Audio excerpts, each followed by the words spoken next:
En el pueblo de Metlatónoc, Guerrero, la tierra amanecía reseca, parda y maltratada, como si el sol se hubiera ensañado con los cerros desde hacía generaciones. La casa de Evaristo y Remedios se levantaba en la orilla del pueblo, hecha de adobe cansado, techo de lámina y un patio donde apenas sobrevivían 2 gallinas flacas. Todo allí tenía color de polvo y hambre. Bruno, muchacho recio, el hijo mayor, salía temprano a buscar trabajo donde fuera. Iba a casas, corrales y milpas ajenas, ofreciendo su fuerza por unas monedas o por comida. Casi siempre regresaba con las manos vacías y la rabia apretada en la mandíbula. Marta, la hija más pequeña, ayudaba a su madre a moler maíz, cargar agua y remendar ropa gastada, aunque por dentro sentía hervir una furia muda al mirar la miseria en cada rincón.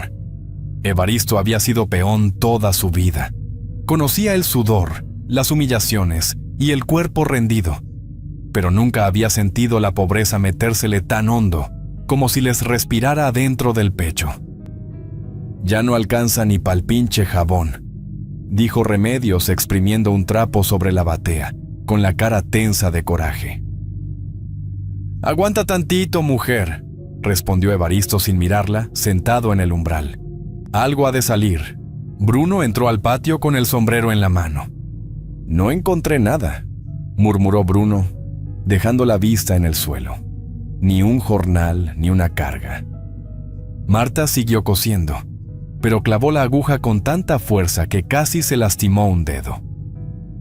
Aquella tarde corrió por el pueblo el rumor de que en el gran rancho de don Heriberto buscaban jornaleros para la siembra, para los corrales y para arreglar cercas. Nadie hablaba del patrón sin bajar la voz. En el pueblo, su nombre pesaba más que el del presidente municipal, más que el del cura y más que el miedo.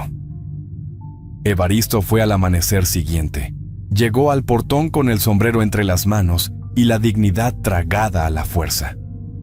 Don Heriberto lo miró de arriba abajo, como quien revisa un animal antes de comprarlo. «¿Todavía aguantas la chinga o ya estás pa'l monte?», preguntó don Heriberto con una sonrisa seca. «Todavía sirvo, patrón», contestó Evaristo bajando la cabeza, aunque le ardió la vergüenza. Así entró al rancho creyendo que aquella oportunidad podía salvar a su familia. Pero desde el primer día sintió el silencio espeso y vio que los peones viejos callaban como si allí se enterraran cosas peores que semillas. Desde que entró al rancho, Evaristo sintió que los días allí no caminaban, caían encima. Antes de que clareara, ya andaba entre costales, barro seco, estiércol, alambre y órdenes soltadas como chicotazos. Apretaba los dientes y seguía porque cada jornal significaba tortillas, frijol y otra noche sin oír el hambre en su casa. Muy pronto entendió que en la casa grande no solo mandaba don Heriberto, también mandaba el miedo. Doña Águeda, la mujer del patrón, cruzaba los corredores como una sombra, con la voz baja y los ojos duros.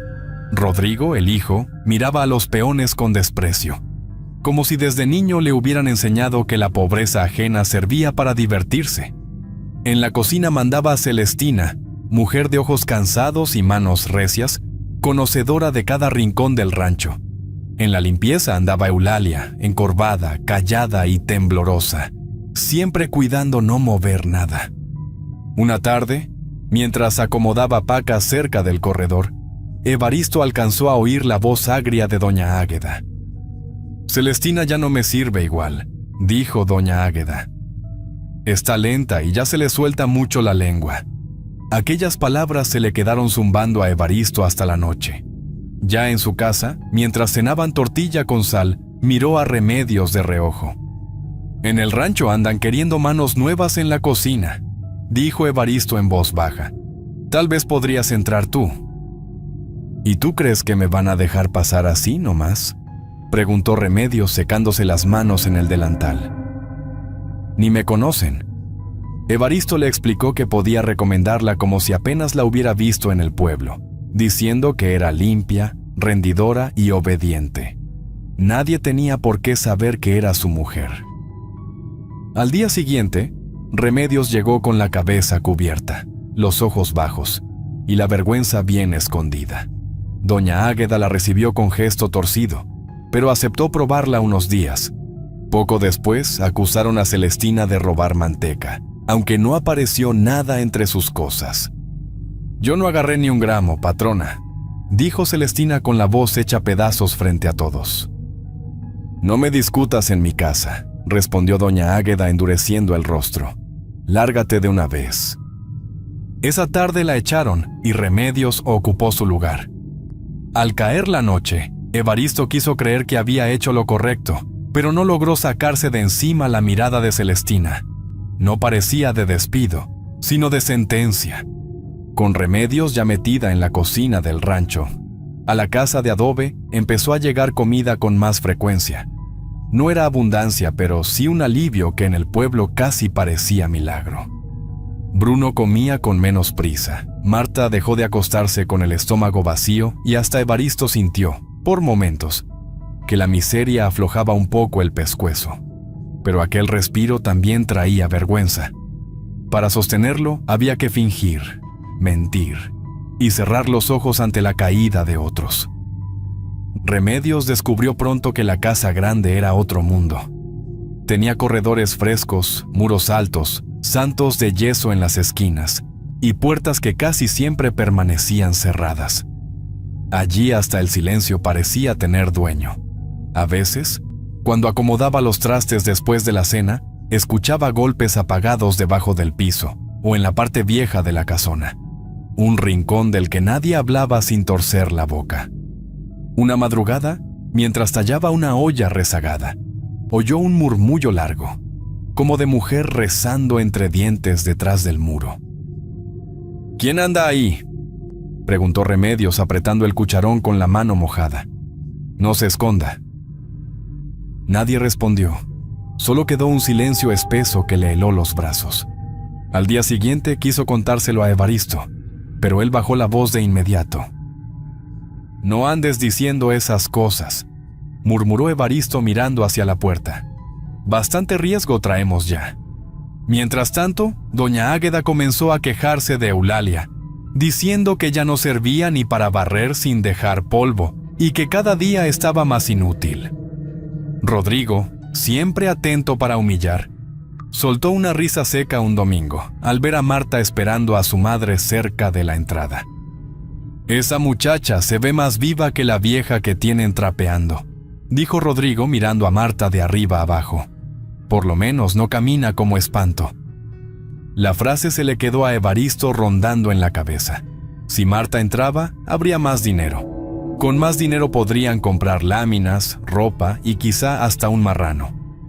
Esa noche, mientras hablaban en voz baja, Remedios se santiguó despacio. «No eran ratones, Evaristo», dijo Remedios con la cara descompuesta. «En esa casa algo anda penando». Evaristo quiso hacerse el fuerte, aunque también recordaba ruidos raros en los corrales viejos y miradas esquivas entre los peones antiguos. Aún así, el hambre volvió a pesar más que el miedo, y decidió que Marta sería la siguiente en entrar. Marta llegó al rancho con un vestido limpio prestado, las trenzas bien apretadas y la espalda recta, decidida a que nadie le notara el miedo que traía atorado en el pecho. Remedios la presentó ante doña Águeda como una muchacha de otro rumbo, hija de gente pobre, pero bien enseñada para obedecer, limpiar y aprender ligero. La patrona la recorrió con esos ojos fríos con que la gente rica mide la utilidad de los de abajo. Eulalia seguía encargada de la limpieza, aunque ya parecía caminar con la desgracia pegada a los talones. En la casa grande nadie duraba cuando dejaba de servir. Marta empezó con sábanas, pisos, ropa de mesa y mandados pequeños. Se movía con humildad aparente, pero con los sentidos bien abiertos. Pronto entendió que allí cada pasillo guardaba una mirada. Cada puerta cerrada escondía algo, y cada silencio pesaba demasiado. Rodrigo no tardó en fijarse en ella. Comenzó a llamarla por cualquier tontería, no más para verla acercarse incómoda. «Tráeme agua al despacho», dijo Rodrigo, recargado en el marco de la puerta. Y no te tardes. Sí, joven, respondió Marta sosteniendo la jarra con fuerza. Ahorita se la llevo. Eulalia miraba aquello con los labios secos y los ojos hundidos, como si quisiera advertirle algo, pero el miedo le amarrara la lengua. 2 días después, doña Águeda encontró polvo detrás de una cómoda y armó un escándalo que retumbó en toda la casona. Acusó a Eulalia de floja, descuidada y malagradecida. La mujer rogó llorando, diciendo que llevaba años sirviendo allí y que jamás había faltado, ni enferma. «No me eche, patrona», suplicó Eulalia retorciéndose el mandil entre las manos. «Yo le he cuidado esta casa con toda mi alma». «Ya me hartaste», respondió doña Águeda sin mover un gesto. «Te vas antes de que anochezca». La echaron esa misma tarde, y Marta quedó de lleno en la limpieza interior. Antes de irse, Eulalia se detuvo un instante frente al corredor del fondo, el que llevaba a la parte más vieja de la casa, y lo miró con una tristeza que a Marta le erizó la piel. Esa misma semana comenzaron los ruidos más claros, pasos arrastrados, lamentos breves, y un llanto de mujer apagado por los muros. Una noche, mientras acomodaba unas sábanas, Marta oyó su nombre dicho muy bajito, como si alguien lo susurrara desde debajo del piso. Entonces entendió que en ese rancho, los lugares vacíos nunca quedaban vacíos de verdad. Con Evaristo en el campo, Remedios en la cocina y Marta dentro de la casa grande, solo faltaba Bruno para que la familia entera quedara metida en el rancho como raíz escondida bajo la tierra. La oportunidad llegó cuando uno de los muchachos que ayudaban en la bodega y en los corrales dejó de aparecer de un día para otro. Don Heriberto dijo nomás que se había largado por vicioso, y los demás aceptaron aquella versión con la cabeza baja, como si el miedo también les cobrara jornal. Evaristo recomendó a Bruno como si apenas fuera un conocido del pueblo, fuerte, callado y bueno para cargar costales, limpiar herramientas y hacer mandados sin andar preguntando de más. Bruno entró con coraje, porque no le gustaba inclinarse ante nadie, pero también con una fuerza nueva en el pecho. Por primera vez sentía que podía ayudar de verdad a sacar a los suyos del hoyo. Pronto descubrió que en la bodega no solo guardaban maíz, sal y aperos. También había llaves viejas, cadenas enredadas y candados oxidados que parecían seguir esperando una orden. Aquello le dejó una inquietud que ya no se le despegó. Una tarde, mientras llevaba unos sacos al corredor de atrás, alcanzó a ver una puerta gruesa medio escondida por muebles arrumbados y costales viejos. Se acercó despacio. Entonces oyó un golpe seco del otro lado. Uno solo, pero sonó demasiado humano. «¿Quién está ahí?», murmuró Bruno pegando el oído a la madera. «¿Me escuchas?». Antes de que pudiera insistir, sintió una mano pesada en el hombro. Era don Heriberto, parado detrás de él con una calma más espantosa que un grito. «Aquí no se curiosea, muchacho», dijo don Heriberto sin alzar la voz. «Haz tu trabajo y deja lo demás en paz». «Sí, patrón», respondió Bruno apartándose de inmediato. Nomás venía a dejar los costales. Esa noche se reunió a escondidas con su familia, y los 4 compararon lo que cada uno había visto y oído dentro del rancho. Marta habló de susurros, Remedios del frío raro que amanecía pegado a los muros, y Evaristo recordó las salidas apresuradas de quienes habían estado antes que ellos. «Todos los que sacaron de aquí se fueron entre mentiras», dijo Marta mirando a su padre. «A ninguno lo dejaron irse limpio». Bruno ya no tenía duda. Detrás de aquella puerta estaba guardada una verdad oscura, una capaz de arrastrarlos a todos si daban un paso en falso. Desde el día en que oyó aquel golpe detrás de la puerta escondida, Bruno empezó a mirar el rancho con otros ojos, como quien descubre que debajo de la tierra que pisa hay algo podrido.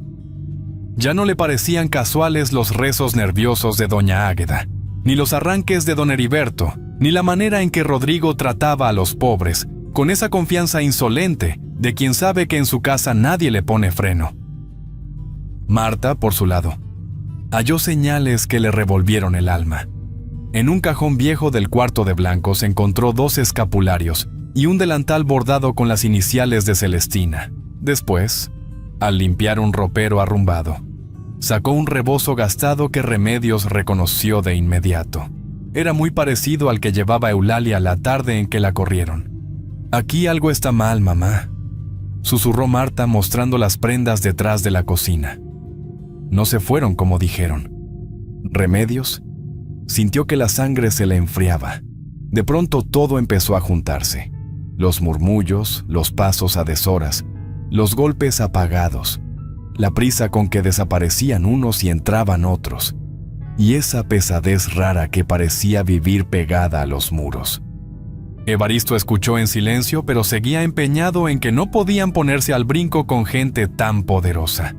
Eran pobres, estaban metidos en propiedad ajena y no tenían a quién acudir sin arriesgarlo todo. Esa noche, ya en la casa, Bruno dejó caer la rabia que llevaba atorada desde hacía días. «Nos metiste en el hocico del lobo», dijo Bruno golpeando la mesa con el puño. «Y ahora quieres que sigamos agachados como si nada». Evaristo no respondió al instante. Se quedó viendo la vela temblar, con la culpa apretándole el pecho, porque en el fondo sabía que cada paso dado para sacar su familia del hambre los había llevado más cerca del peligro. «Yo nomás quise darles de comer», murmuró Evaristo sin levantar la vista. «Nunca pensé que esto oliera tan feo». Al día siguiente, Bruno decidió volver a la puerta en cuanto se presentara la ocasión, aunque eso le costara el trabajo. Marta juró ayudar desde dentro de la casa, y Remedios prometió vigilar a doña Águeda. Así, la familia que había entrado al rancho para escapar del hambre empezó a moverse entre pasillos y corrales, como si preparara una huida, pero también una verdad. Ya no buscaban solo conservar su lugar. Necesitaban saber qué había pasado con Celestina, con Eulalia y con todos los nombres que allí nadie se atrevía a decir. La oportunidad llegó una tarde en que don Heriberto salió al pueblo con Rodrigo para arreglar lo del ganado, y doña Águeda se encerró a rezar después de uno de sus temblores nerviosos. Bruno se fue por el corredor de atrás mientras Marta vigilaba desde la entrada del comedor, y Remedios entretenía a las ayudantes de cocina con el cuento de unas ollas mal acomodadas. La llave no apareció. Entonces Bruno metió una barreta entre el candado viejo y la argolla oxidada. Le hizo fuerza con los dientes apretados hasta que el metal cedió con un chillido seco. En cuanto abrió, salió de adentro un olor agrio, espeso, podrido, como si años de encierro hubieran aprendido a respirar solos. Las escaleras bajaban a un sótano de muros húmedos, con poca luz y un silencio tan pesado que hasta el aire parecía enfermo. Bruno descendió primero. Marta bajó detrás, aunque traía las piernas flojas. Abajo encontraron restos de catres, trapos sucios, 2 cubetas oxidadas y cadenas sujetas a la pared. En una esquina había huesos pequeños amontonados, de animales tal vez, o de algo peor que ninguno quiso mirar de cerca. Junto al muro, Bruno recogió un pedazo de falda y una medalla de la Virgen ennegrecida por la humedad.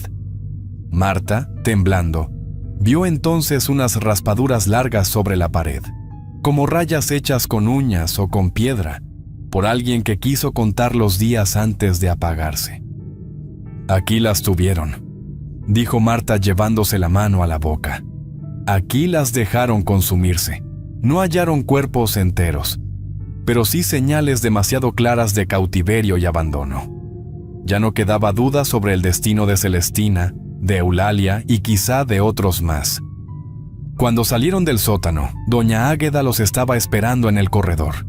Tenía el rostro pálido y el rosario apretado entre los dedos. Primero negó con la cabeza, como si todavía pudiera borrar lo visto. Después se le soltó el llanto.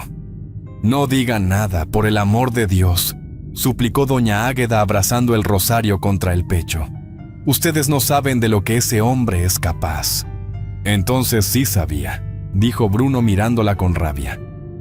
Y se quedó callada. Doña Águeda bajó la vista. Ya no hizo falta escuchar más. Desde ese instante entendieron que no trabajaban en un rancho duro, sino dentro de una tumba vieja, sostenida por dinero, miedo y años enteros de impunidad. Después de lo hallado en el sótano, el rancho cambió de peso. Ya no era solo un lugar de trabajo ni una casa llena de órdenes. Ahora parecía un cuerpo enfermo, cargado de culpa. Remedios ya no podía entrar sola a la cocina sin sentir que alguien la seguía desde el corredor viejo. Marta juraba oír llantos breves cerca del cuarto de blancos cuando apagaban las lámparas. Hasta Bruno, que siempre se creyó recio, pasó 2 noches enteras sin dormir, soñando con mujeres de cara hundida que golpeaban una puerta desde abajo. Evaristo quiso sacar a todos de allí de inmediato, pero sabía bien que don Heriberto no soltaba a la gente nomás, porque sí, y menos si esa gente cargaba ya con secretos capaces de hundirlo. Los rumores del pueblo empezaron a tomar forma dentro de sus cabezas. Lo que antes sonaba a cuento de viejas, ahora parecía aviso. Se decía que en ese rancho se oían rezos sin boca, que de madrugada brillaban luces donde no había nadie, y que los perros se quedaban mirando hacia el corredor trasero con el lomo erizado, sin atreverse a avanzar. Una noche, mientras Remedios dejaba enfriar el café, oyó clarito una voz de mujer llamándola desde la oscuridad. «Remedios, no nos dejen aquí», susurró la voz desde el pasillo con un cansancio que helaba el alma. El pocillo se le fue de las manos y se hizo pedazos en el piso. Marta llegó corriendo, espantada por el ruido, pero ya no había nadie. Solo quedó el olor a humedad y a cera apagada. Al amanecer, doña Águeda salió descompuesta de su cuarto, con los ojos hinchados y el rosario enredado en los dedos. «Soñé a Celestina junto a mi cama», murmuró doña Águeda temblando frente a Remedios. Traía el mandil sucio y los ojos llenos de tierra. Rodrigo se burló, pero su risa se apagó cuando hallaron una mula golpeada y suelta fuera del corral, aunque nadie había tocado los cerrojos. Don Heriberto reaccionó con furia. Mandó cerrar el acceso al corredor del sótano, prohibió andar solos por la noche y amenazó con correr al primero que siguiera hablando de espantos. Pero el terror ya no era chisme. Era la suma de los muertos sin justicia, del miedo de los vivos y de una culpa tan vieja que el rancho entero parecía sudarla. Entonces la familia entendió algo peor. Ya no bastaba con huir. Si no hacían algo, acabarían callados para siempre. Bruno fue el primero en decir que debían denunciar. Hablar significaba ponerse enfrente de don Heriberto y del poder que aquel hombre tenía regado por toda la región. Evaristo dudó. Sabía bien que en lugares como ese, la palabra de un rico valía más que la de 4 pobres asustados y con pruebas a medias. Pero Marta insistió en que, si seguían callando, acabarían siendo parte de la desgracia de Celestina, de Eulalia y de todos los demás. Remedios, por su lado, ya no soportaba sentir que aquellas mujeres seguían pidiendo ayuda desde abajo. Decidieron irse de noche. Pensaban llevar los objetos hallados y buscar al maestro del pueblo o al padre de la iglesia, alguien que al menos oyera la verdad sin venderse de inmediato. No alcanzaron. Don Heriberto les salió al paso en el patio trasero junto a los corrales. Traía la escopeta en la mano y esa autoridad brutal que siempre lo había protegido. Rodrigo venía a su lado, nervioso, pero queriendo parecer fiero. «Nadie sale de aquí a ensuciar mi nombre», gruñó don Heriberto cerrándoles el paso. «Ustedes comen por mi caridad y ahora me quieren morder la mano». Bruno se puso delante de Marta y de Remedios, sin pensarlo. Entonces Evaristo levantó la vista como no lo había hecho en meses. «Ya sabemos lo del sótano», dijo Evaristo con la respiración pesada. «Sabemos lo de las mujeres y lo de los que fueron desapareciendo». Doña Águeda apareció detrás, llorando, con el rosario temblándole entre los dedos. «Todo se salió de control hace mucho», sollozó doña Águeda pegada al corredor. «Yo ya no pude detener nada». En ese momento se oyó un estruendo adentro de la casa. como si una puerta vieja se hubiera abierto sola de golpe. Los caballos se alteraron al mismo tiempo. Rodrigo volteó, espantado. Don Heriberto perdió apenas un segundo y Bruno se le fue encima. La pelea estalló entre lodo, gritos y oscuridad. Evaristo recibió un golpe en la cabeza con la culata de la escopeta y cayó de rodillas. Marta arañó a Rodrigo para quitárselo de encima a su hermano. Remedios gritó con una voz que ya no parecía suya. «¡Ya estuvo bueno de tratarnos como animales!», rugió Evaristo lanzándose contra don Heriberto con una furia nacida de años enteros de humillación. En medio del forcejeo, la escopeta se disparó. El estruendo partió la noche y dejó a todos inmóviles. Cuando el eco murió, el rancho entero pareció contener el aliento junto con las almas que nunca habían encontrado descanso. El disparo no mató a Evaristo, pero le abrió el hombro y le dejó la camisa empapada de sangre. Aún así, Bruno alcanzó a tumbar a don Heriberto y a quitarle la escopeta en medio de los gritos y el relincho espantado de los animales. Rodrigo retrocedió cuando vio que aquello ya no se arreglaba con insultos ni con el peso del apellido. Por primera vez, se le notó el miedo de verdad. Doña Águeda, deshecha, cayó de rodillas y empezó a señalar hacia la casa con el rosario enredado entre los dedos. «Ya estuvo, Heriberto», sollozó doña Águeda sin poder alzar la cara.